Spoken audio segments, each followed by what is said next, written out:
नमस्कार दर्शक बंधुरा मधुमिता रान्नाघरे आरो एकबार सबाइके स्वागत जानाई।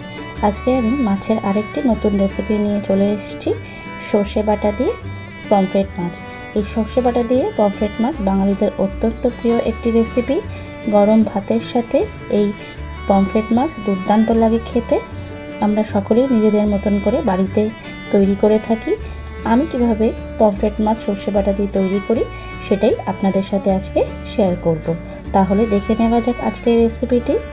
मिक्सिर छोटो बाटीते 2 टेबिल स्पून मतो आमी हलुद सर्षे निये निয়েছি और तार साथे 2 टेबिल स्पून मतो कालो सर्षे और 3-4टे काँचा लंका दिए सामान्य जल दिए एटाके मिहि पेस्ट करे नेब।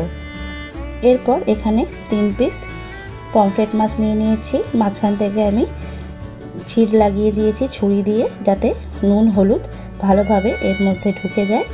ভালো করে নুন হলুদ মাছগুলোতে মাখিয়ে নেব। প্রথমে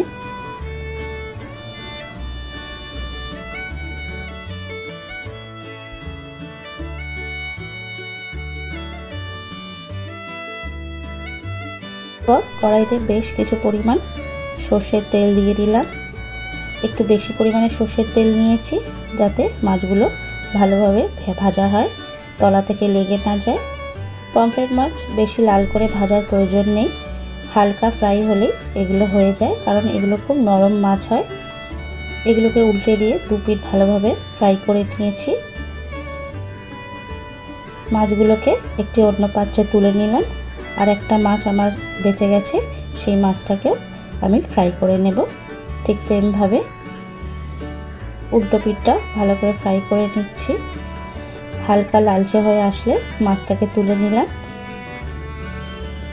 বাটা দিয়ে পমফ্রেট মাছ খুব তাড়াতাড়ি তৈরি হয়ে যায়। কালো জিরে দিয়ে দিলাম, দুটো শুকনো লঙ্কা ফোড়নে দিয়ে দিলাম। ফোড়নগুলোকে কয়েক সেকেন্ড নেড়ে নিয়ে সুন্দর গন্ধ বেরোলে এর মধ্যে বেটে রাখা সর্ষেটা দিয়ে দেব। আর তার সাথে দিয়ে দিলাম মিক্সির বাটি ধোয়া জলটা। এরপর এর মধ্যে দিয়ে দিলাম 1 টিস্পুন মতো নুন, 1 টিস্পুন মতো হলুদ গুঁড়ো আর তার সাথে 1 টিস্পুন মতো কাশ্মীরি লঙ্কার গুঁড়ো দিয়ে ভালো করে মিনিট 5 মতো মশলাটাকে সর্ষে বাটার সাথে কষিয়ে নেব। অনবরত নাড়তে লাগতে হবে কারণ যাতে সর্ষেটা তলা থেকে পুড়ে না যায়। ভালো করে কষিয়ে নিয়ে এর মধ্যে দিয়ে দেব সামান্য জল। এখানে বেশি জল আমি অ্যাড করব না।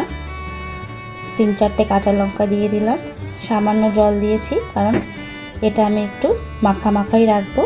ঝোলটা ফোটার জন্য ঢাকা দিয়ে দিলাম। ভালোভাবে ঝোলটা ফুটে উঠেছে। এবার ভেজে রাখা পমফ্রেট মাছগুলো একটা একটা করে দিয়ে দেব। খুবই কম উপকরণে আর খুব তাড়াতাড়ি এই সর্ষে বাটা দিয়ে পমফ্রেট মাছ তৈরি হয়ে যায়। আরও কিছুক্ষণের জন্য এটা ঢাকা দিয়ে দিলাম। ঢাকাটা সরিয়ে নিলাম। দেখুন পমফ্রেট মাছ একদম রেডি হয়ে গেছে। আমার আজকের এই রেসিপিটি আপনাদের কেমন লাগলো নিশ্চয়ই কমেন্ট করে জানাবেন। আর আমার চ্যানেলটি সাবস্ক্রাইব করার অনুরোধ রইল। ধন্যবাদ।